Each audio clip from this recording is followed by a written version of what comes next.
Okay, let's talk about the tri-ring for a second so you have a better relationship to it.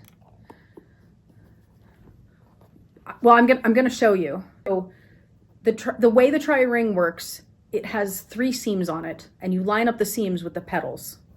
And then what you can do is, if you put your fingers on one of the petals, while you hold the tri-ring, you can pull the petal out. And once you get the first one out, the other ones are really easy to get out. To put it back in, I find harder as well.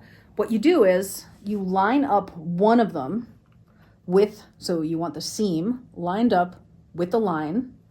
And then the second one should be pretty easy to do as well. It's the third one that's really tough.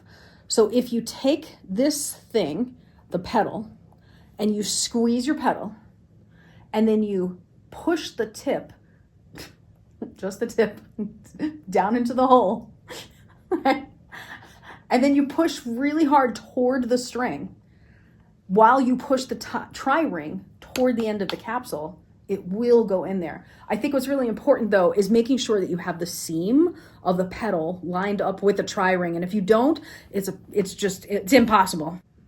They do have conversion kits too that'll allow you to convert from whatever your handle is to their capsule handles.